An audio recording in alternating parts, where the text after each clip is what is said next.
You know, it's interesting to me. Now, I don't know about you, but, you know, I noticed a little cartoon somebody put up the other day and said, let's bypass all the good news on the economy, and we're going to, this is the nightly news. There's a little cartoon, and it's the nightly news, and it's breaking news, the headline, and it says, tonight we're going to bypass all the positive news about the economy and go straight to Trump uses a bad word. And I thought that was cute because a friend of mine sent that to me, and I appreciate you out there. You always send me those little things that are very funny. And a good friend sent that to me, and I thought it was hilarious the other night.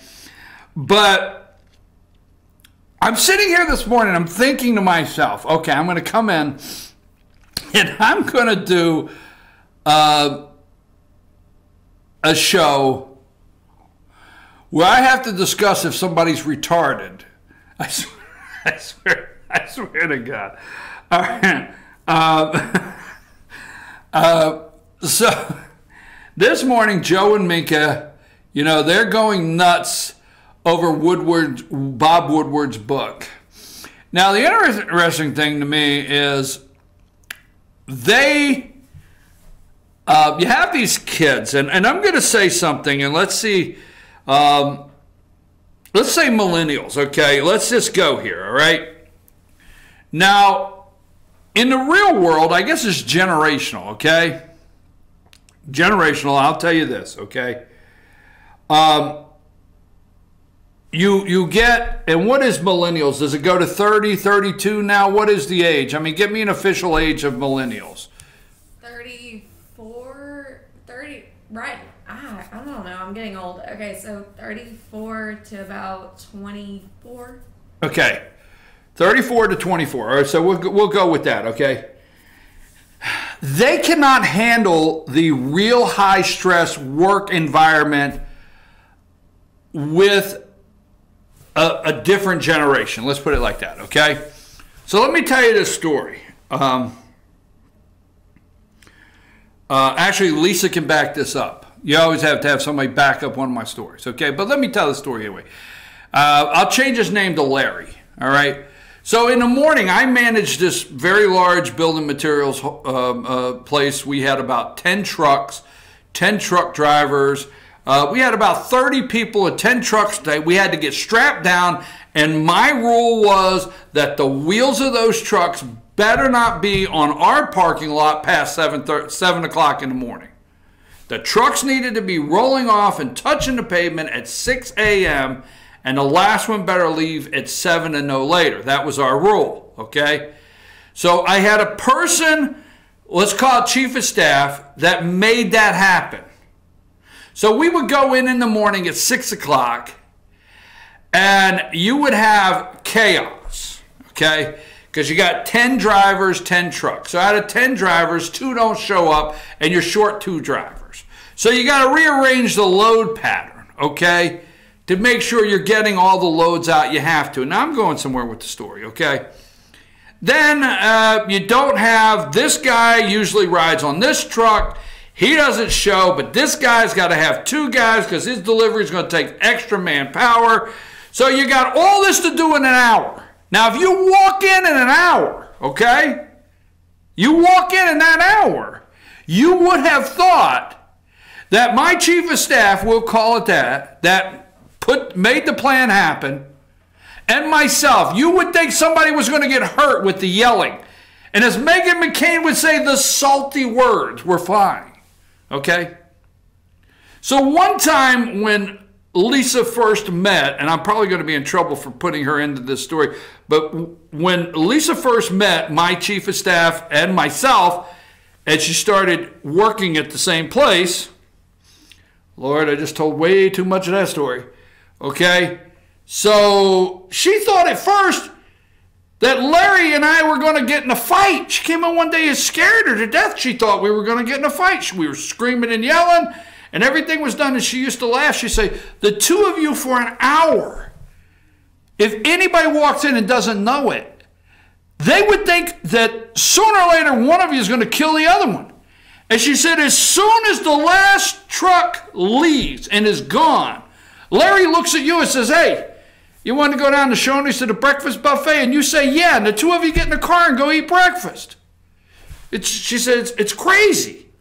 Now, wait a minute. I don't know what happens in the White House. But General Kelly, and I don't take that wrong, but General Kelly says the president knows where he stands and he knows where the president stands. See, here's what happens. You got a lot of these kids in there, 24 to 34, and they're running around and they're pushing paper and they've got to deliver the file and interoffice mail and all that. They can't take it. They can't take it. They get their feelings hurt. They do. They get their feelings hurt. I mean, if you really lay in to one of these kids about something, I mean, they get their feelings hurt. They run home. They quit. I quit. I'm not coming back. You'll not talk to me that way. What the hell? What did you want, a damn trophy? So they're all in the White House wanting a trophy every damn day, but when they hear like a John Kelly and a Donald Trump in the same room, and they hear a General Mattis and a Donald Trump and a General Kelly in the same room, and they hear some of these older guys or even women, okay, in there with their salty language doing this, they call it chaos. They run out and they say, hey, I was carrying the folders just 2 days ago and I think I should report this. I mean, it's chaos in there. Now, I don't know. I have no idea, okay? But again this morning with Bob Woodward's book, just 9 weeks, 8 weeks and 6 days now before the election, it landed right in September. It didn't land before Labor Day. It could have broke 2 weeks ago, right? Could have broke 2 weeks ago. No. We have to wait till after Labor Day. Tuesday after Labor Day, it breaks. The news cycle starts. This will be the dirtiest news cycle you've ever been in with a campaign. If you haven't picked up the media, every candidate, Republican candidate out there, if you're still waiting for the media to be on your side, you don't deserve to be elected. One more time, in case you missed it, every Republican candidate out there, Brian Kemp and all of you across America, if you're waiting for the media to take your side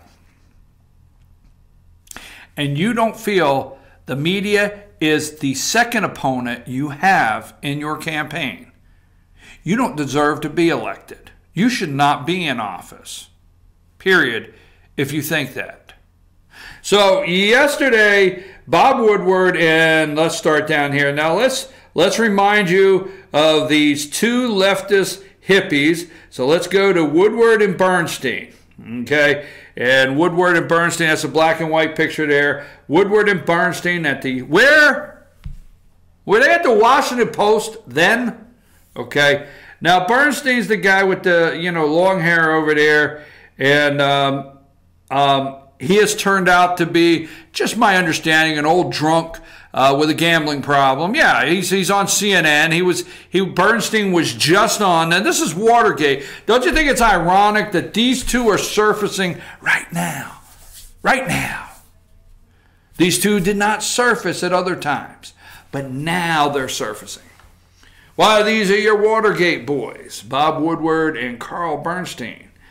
And Bernstein's on CNN. He's a Democrat as hard as they can be. And Woodward is also. These two are pals. They worked on Watergate together, okay? They see it the same way. Now, my words, so I don't want sued, okay? Allegedly. In America, all you got to do is say allegedly. But allegedly, Bernstein's a drunk, and Woodward, he's not a drunk. He's maybe a bourbon in the afternoon kind of guy, but not an out-and-out drunk, okay? So Bernstein's not an out-and-out, Woodward's not an out-and-out drunk. Bernstein's a functioning alcoholic. These are my words, allegedly. If he sues me, I won't know what to do. But Bernstein is an allegedly gambling, functioning alcoholic on CNN that babbles about everything and anything. And he is the one with Lanny Davis that helped the anonymous source here And then over here, Lanny Davis wouldn't comment on the record. So Woodward and Bernstein there. So Bernstein he didn't save any money from his Watergate days at the Post. So he had allegedly his gambling problems. So Bernstein has to go on CNN and look like a Watergate authority and how bad Trump is. And he's an authority because he went through Nixon and he helped participate. And there's Woodward, okay? So let's go with that. I'm going to take another brief break and we're going to come back and talk about fear with Bernstein. We got it set up. We're ready to go. I will get right on this when we get back. If you want to be on the show, what do you think? What do you think? 706-889-9700. 706-889-9700 or chief@veterannews.com. Take a break, Josh, and we'll be right back.